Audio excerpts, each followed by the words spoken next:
Good morning, good morning, good morning, good morning, good morning po sa ating lahat. Kamusta po? Ito na naman po ang inyong kuyang driver. Update ko lang kayo po Bali naka first passenger na po ako, alas 9:29 na po. Ang pasahero ko ay galing sa Grab. Tapos po from Las Piñas sa may Verdan Chowking po, going to Concepcion 2, Marikina. Ganun po. Umabot po siya ng 6:28.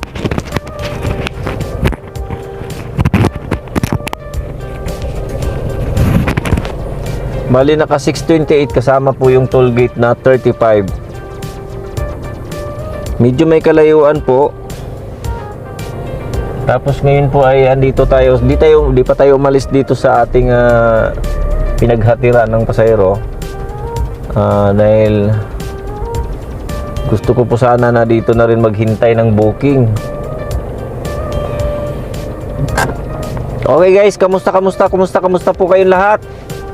Sana po ay okay po kayo sa inyong mga kinalalagyan Ngayon po ay araw ng linggo. So expected po walang traffic. Yun nga lang, ang pasahero minsan mayroon pero minsan din naman wala. Tayo po ay abang-abang dito ng pasahero.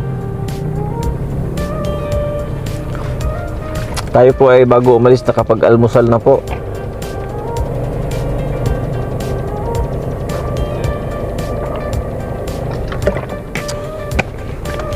Nakapag-almusal na. So mamaya uli, tanghalian naman ang ating Yung unang pasahero ko is GrabPay. So nasa GrabPay wallet siya. Since wala naman pong problema, gawa ng naman po,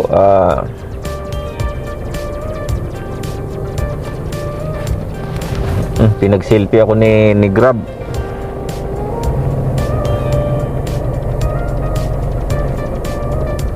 Kailangan pag nagsiselfie, naka-face mask. Dalawa ho ang selfie ni Grab may isang may face mask at saka isang walang face mask.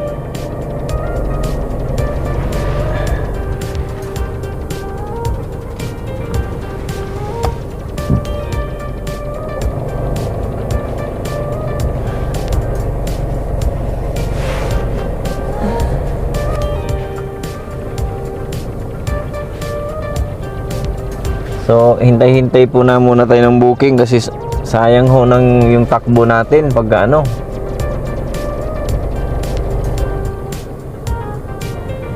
takbo tayo ng takbo tapos wala tayong prospect na passenger.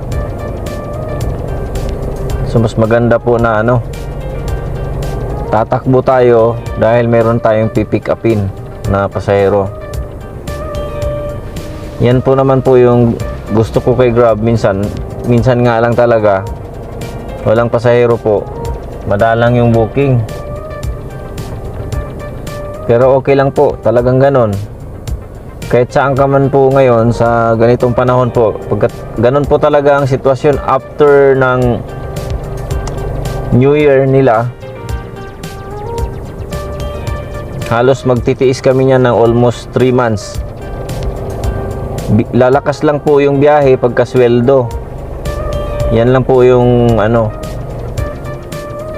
Pero 3 months ho kami magsasuffer niyan. Dahil sa ang tao, lalo na po yung mga may pinapaaral naghahanda, nagtitipid para sa pasukan. Kahit po sa dati, ako kasi dati nasa palengke. Ang tinitinda po namin doon ay yung saging na lakatan from Davao. Pagdating po talaga ng mga ganitong buwan, talagang ang mga saging no nabubulok. Nabubulok siya. Maraming nabubulok. So lugi po yung mga negosyante ng saging kasi laging nasisiraan lang. Kaya dyan sa noon kasi pwede pa pong magtinda dyan sa may Aurora Boulevard sa Cubao. Kami dyan, nagdi-display kami dyan. Ang tawag nila doon ay tumpok-tumpok. Tinutumpok-tumpok po yung saging. Mura na po yun pagka ganon. Kaya halos lahat po siguro ng ewan ko lang sa ibang mga bagay kung meron bang yung mga tourist spot yun, mga malalakas po yan sa ganitong mga panahon. Kasi lalo na sa summer. Pero since January nga, tingin natin medyo mahina po talaga yan. Okay guys, tayo ay antabay-antabay lang po. Tayo ay sana magkaroon ng booking.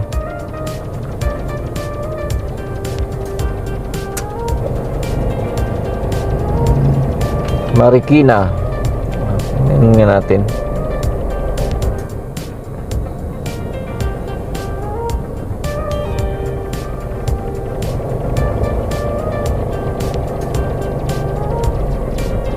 So, ipinapakita ng map.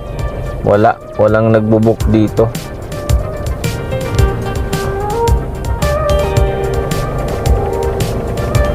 Wala siyang pasahero. Siguro po tayo ay tatakbo.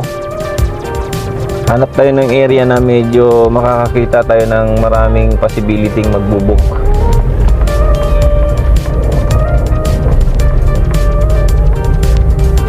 Mas gusto ko po kasi galing sa booking ng Grab, gawa ng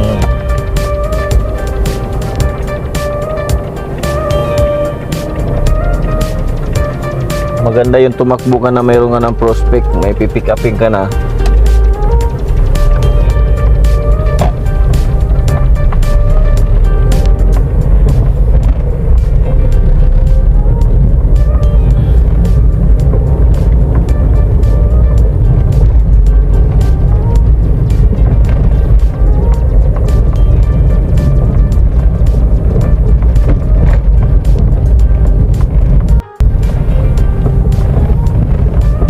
Ayun, may pasahero.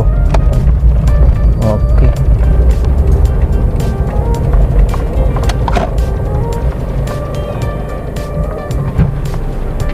Sir, siya sa may White Plains po. Malapit. Tingnan.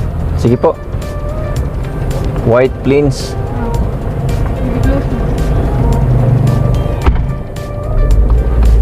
Ibig sabihin mag-Boni Serrano tayo,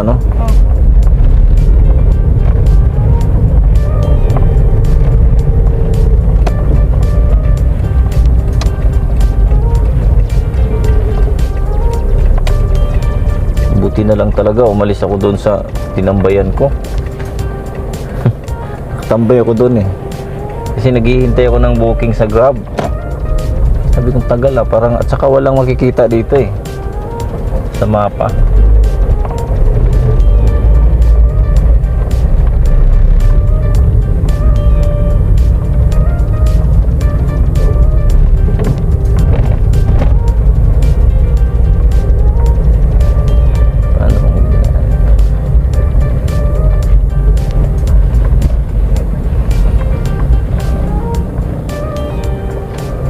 Magiging daan natin ma'am, okay lang na kanan tapos kaliwa doon sa may footbridge, dire-diretso sa Santa Lucia, kanan uli tapos SM. Opo, ayun, okay. Nasabi ko lang kasi baka mamaya yun lang naman ang alam ko dito sa Marikina.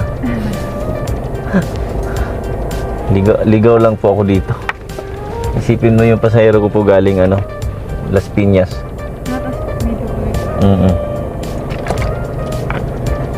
Sa Grab yun, pag nakabook sa Grab.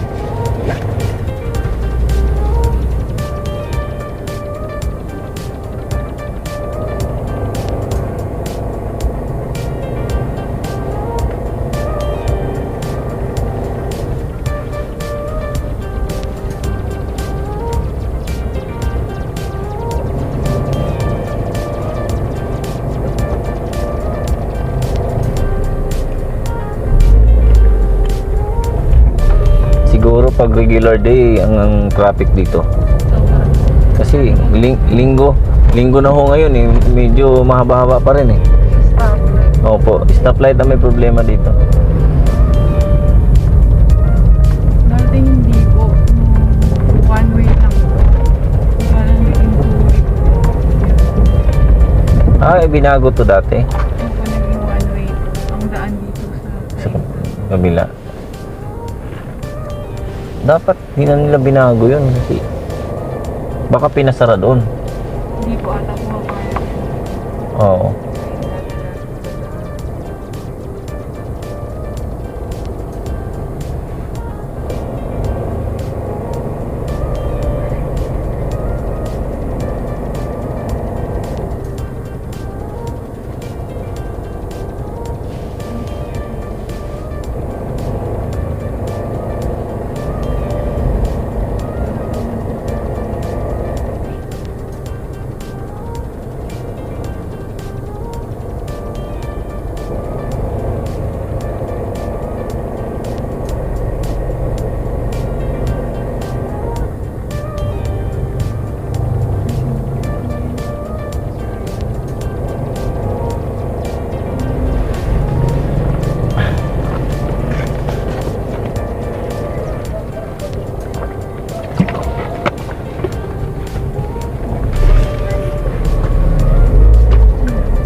Pagka po ba malakas ang ulan dito, sigurado ba bumabaha lagi to? Hindi na. Wala po. Yung ilalim po nito, last way na po. Kanal. Ito?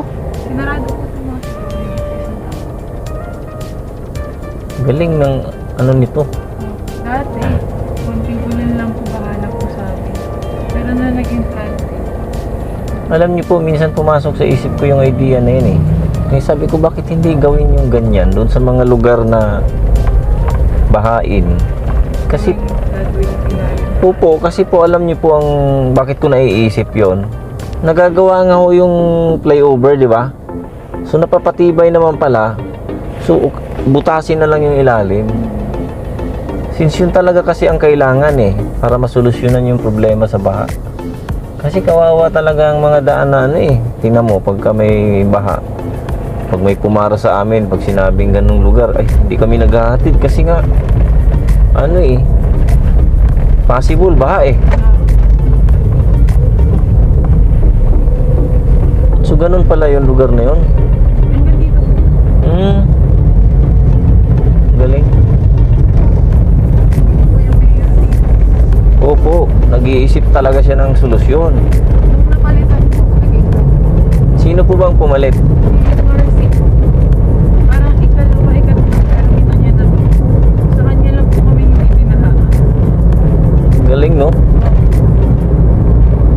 Alam mo kasi yung nanunungkula na ano, ang iniisip yung kapakanan talaga ng ano, mga constituents niya. Tapos yung ano ba, yung laging iniisip niya kung paano niya ano, hindi puro papugi ba.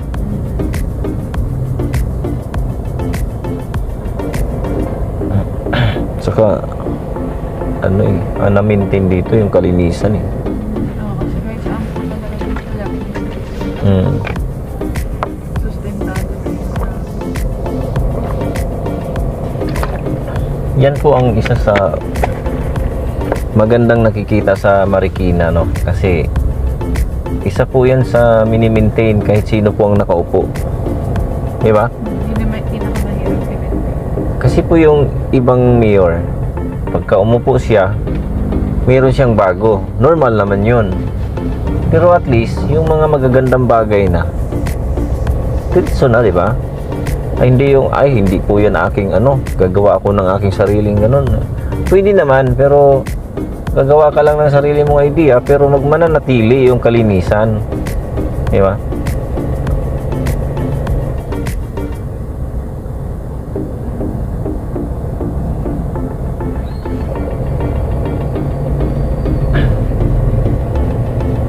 Tsaka yung mga dito, ang gaganda. Ewan ko kung may squatter dito. Meron naman, pero hindi naman ganun kadami.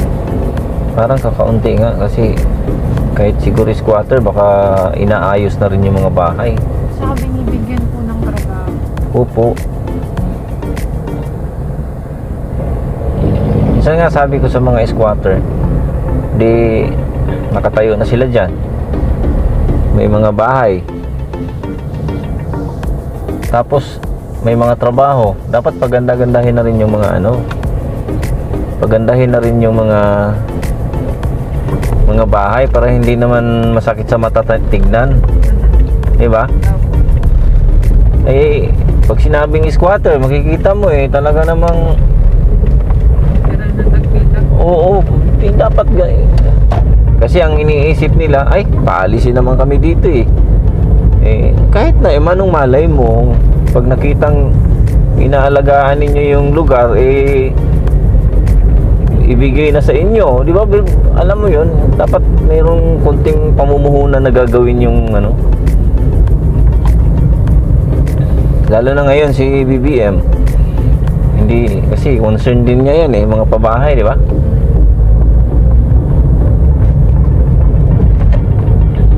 Makikita niya, squatter ito, pero ang ganda Kaya lang po yung problema kasi talaga sa mga ganong lugar po, yung hindi po organize yung paglagay ng bahay, kasi yung kalsada ang liit.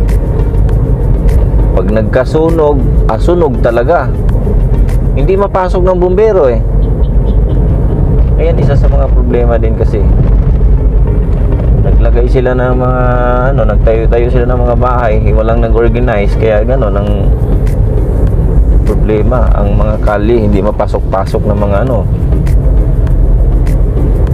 kasi normal, madami na kasi nangyayari, sunog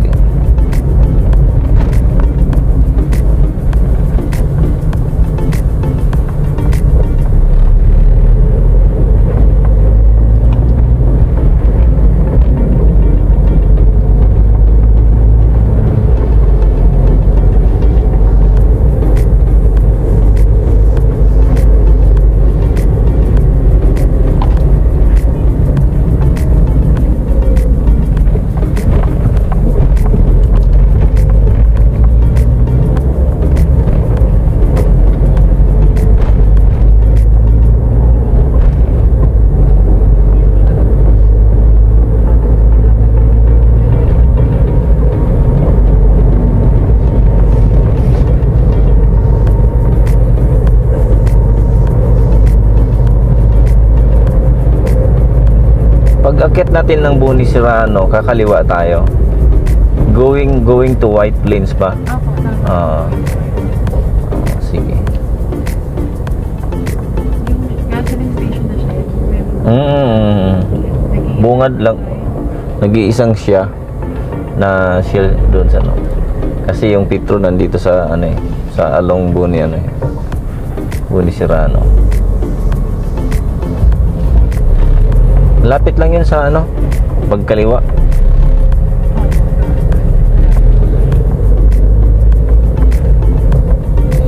Kahapon yung aking pasahero ko na siya nung isang araw, naging pasahero ko pa siya uli kahapon. Imagine nyo yun, napakabihirang mangyari yun. Diyan sa 20 Avenue, naghintay ako doon, Cubao. Sabi ko, pasahero ko to kahapon. Napakadalang mangyari nun, nauulit. Papunta siyang market.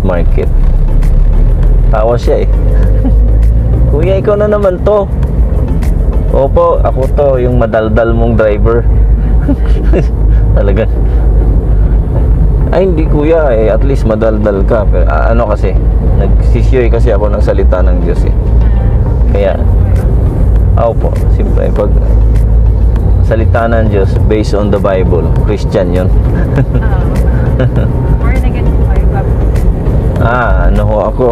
MCGI, member, Church of God International. Kasi kapag ikaw ay natuto ng biblical, ang nakasulat ho sa Biblia talaga, Church of God. Yan ang ipinangangaral ng apostol na si Pablo. 12 talata na mababasa mo na binanggit niya yan sa kanyang mga sulat.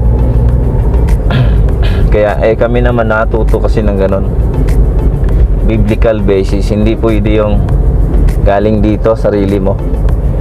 Bawal yun. Kawikaan 3:5. Tumiwala ka ng buong puso mo sa Panginoon mong Diyos. Huwag kang manalig sa sarili mong kaunawaan. Kaya ang prinsipyo 4:6 ng unang Korinto, matuto kayo sa amin, huwag hihigit sa mga bagay na nasusulat. Yun ho yung kumbaga biblical principle. Kaya kami pagdating sa mga ngaral naman, mayroon kaming mga prinsipyo na pinanghahawakan kung paano namin kikilalanin. Kasi sabi sa 14:37 ng unang Korinto, kung iniisip ninyo man na siya ay propeta o ayon sa espiritu, ay kilalanin niya ang mga bagay na sa inyo isinusulat ko na pawang utos ng Panginoon. Pagka may nangangaral na puro kwento na lang, na talagang yan, reject yan sa amin. Kasi ang mangangaral na sa Diyos, makikilala mo yan sa turo. Sabi ni Kristo sa 7:17 ng Juan, kung ang sino man ika ay nag-iibig gumawa ng kanyang kalooban, makikilala sa turo kung ito'y sa Diyos. Turo na walang hindi humihigit sa nakasulat. Pagka hindi humihigit sa nakasulat, ang makikita mo noon, nagbabasa. Diba? To prove na hindi ka humihigit, to prove na kinikilala mo ang mga isinulat ng mga apostol, babasahin mo. Ang mababasa mo, Iglesia ng Diyos. 3:15 ng unang Timoteo. Ngunit kung ako'y magluwat ng mahabang panahon, ay upang maalaman mo kung paano ang dapat sa mga tao na ugaliin nila sa bahay ng Diyos na siyang Iglesia ng Diyos na buhay, haligi at saligan ng katotohanan. Ganon siya katatag. Yung bahay ng Diyos na siyang Iglesia ng Diyos na buhay, haligi at saligan ng katotohanan. Doon may uugaliin ang Kristiyano. Yung inuugali na turo ng Diyos, doon natin uugaliin yun. Sa bahay ng Diyos na siyang Iglesia ng Diyos na buhay. Ngayon, kasi minsan inaano ng iba yan. Hindi naman literal na bahay yun. O sino naman may sabing literal? Ang sinasabi ni Kristo kasi sa 14:23 ng Juan, yaon ikang mayroon ng aking mga salita at tinutupad, sila ay aming gagawing tahanan. Yun ang tahanan ng Diyos, yung mayroon ng salita ng Diyos at tinutupad. Yun ang bahay ng Diyos. Ang tawag noon ng mga tao na yon, Iglesia ng Diyos. Hindi po pwedeng tawagin yon sa kung ano-anong pangalan ng tao. Kaya Church of God, Iglesia ng Diyos. Parang ganito lang yan para maintindihan natin. Yung kalabaw ni Pedro, tatawagin mo kalabaw ni Pedro. Bahay ni Pedro, anak ni Pedro, asawa ni Pedro. Ganon din yung sa Diyos, tinatawag sa pangalan niya. Tao ng Diyos, anak ng Diyos, Iglesia ng Diyos. Huwag tayong humiwalay sa prinsipyo na yon. Dahil mahirap. Pag kayong asawa ni Pedro, sabihin mong asawa ni Juan, aba, nasalisihan si Pedro. Di ba? Pinapakita ko lang sa inyo yung Kasi po, mas maganda mabuhay ng ayon sa nakasulat. Magluto ka ng adobo, wala kang batayan, o di kaya natuto ka lang, mali sa batayan ang natututunan mo, sigurado hindi adobo ang magagawa mo eh. Di ba? Pakain mo sa iba yung niluto mo na sa tingin mo adobo, sasabihin, ano to? Adobo yan. Nung tikman eh, anong adobo? Parang adobong paksiw na hindi maintindihan. Kasi wala tayong basis doon sa ginagawa natin. Ganon din po sa pagre-relihiyon. May batayan, hindi po pwede yung kwentuhan ng galing dito sa sarili lang. Hindi, basahin natin.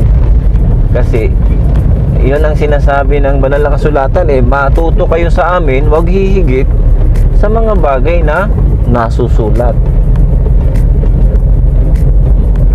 Hindi po natin dapat i-violate yung na yun, yung prinsipyo na yun, kasi ando na nga eh, hindi dapat humigit eh, hindi rin pwedeng magdagdag. Ibig sabihin eksakto. Para magiging eksakto ay binabasa mo talaga dapat, kasi kaya yung aming paraan, kaya kami nagsishare ng ganito, para po kahit paano makapagtawid sa kapwa namin tao, magamit, di ba? Tayo po ay hindi magkakakilala eh, pasahero kita, hindi tayo magkakakilala eh. Pagbabaan nyo, yun lang po ang bukod tanging may iiwan ko sa inyo, wala na pong iba. Ay, tika, doon na lang po, video na lang, mali ako. Nga, dapat doon, U-turn pala doon, oh. Nakita ko yun ito, oh. Ay, naku, mali. Di bale. Doon naman sa unahan, pwede po.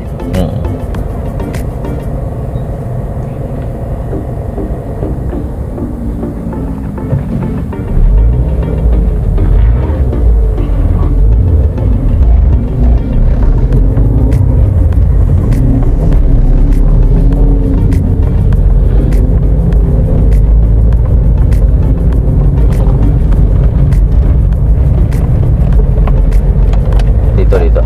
Maluwag na dito eh. May laki na ng kalsada. Pwede na tayo makaikot dito.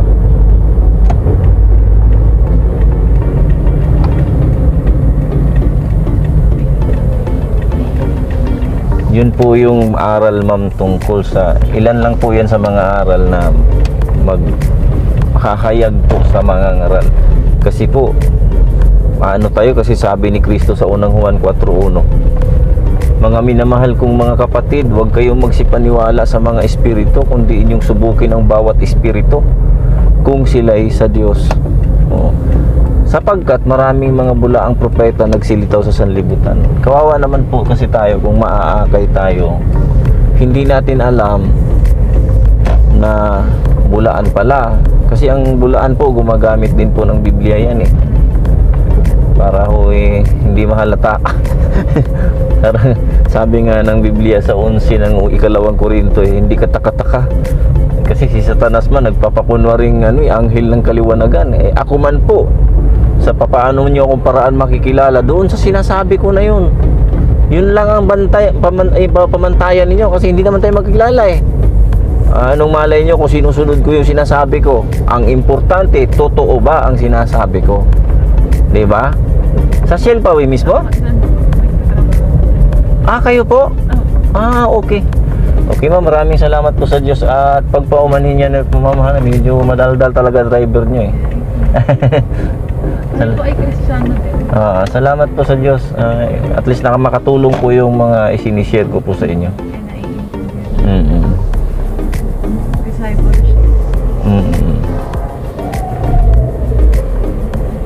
Dito kayo mismo sa Shell nagtrabaho? Dito po. Kasama ko yung anak ko. Kasi Sunday naman.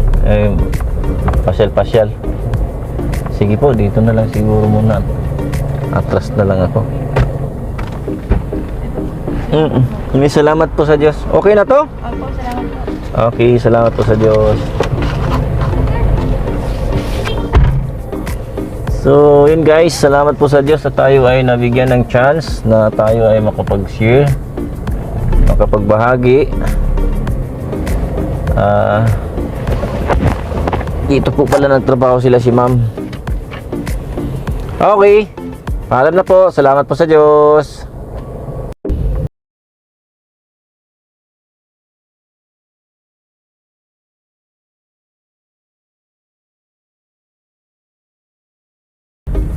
Galing din po din sa Concepcion 2, Marikina. At yon, nagpahati dito sa White Plains. Papasalamat po tayo sa Diyos dahil nagamit natin po yung pagkakataon para po makapag-share ng ating munting nalalaman po na salita ng Diyos. Nakapagbahagi po tayo sa pasahero natin. Sana po yung kanilang kalooban ay hipuin ng Panginoon para tanggapin yung aral na dahil naibahagi ho natin doon yung kung paano po ba natin kikilalanin yung mangangaral ng isang mangangaral at saka yung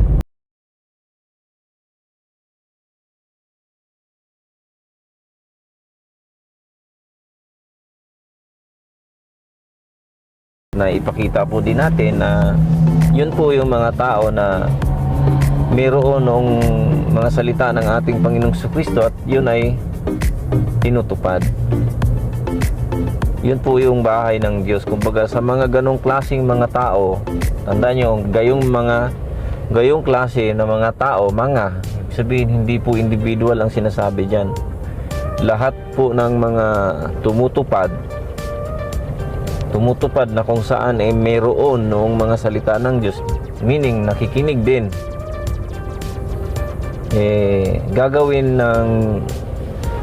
nilang tahanan. Sino yon? Ng Panginoong Jesucristo, siyempre, at ng Espiritu Santo, yung tatlo na yon. Kaya doon sa mga ilan sa mga viewers ko, hanapin po ninyo yung samahan na yon, kasi utos din naman po kasi sa salita ng Diyos na makisanib sa mabuti. Wala na po kasing pinakamabuti na samahan kundi yung mayroon noong mga salita ng Diyos at tinutupad. Kaya mabuti dahil ikaw ba naman yung pananahanan noong tatlo, ng Espiritu Santo, ng Anak at ng Ama, higit sa lahat. O di, yun ang totoo kasi nandoon sila. Na ipinakikita nga po ng banal na kasulatan na yung bahay ng Diyos, na yun nga yung mga tao na mayroong salita.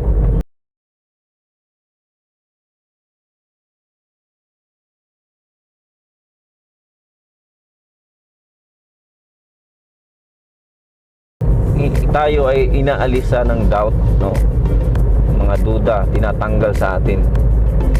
Para tawagin po na haligi at saliga ng katotohanan yung bahay ng Diyos, na kung saan yun mga tao na kung saan mayroon ang salita ng Diyos at tinutupad, haligi at saliga ng katotohanan, yan ho sila. Kaya tatanggalin po talaga yung kung mayroon man tayong duda kung tayo ay sa Diyos,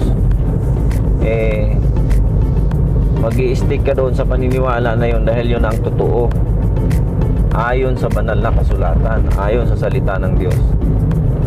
So yun guys, salamat po sa Diyos sa mga pagkakataong ganito.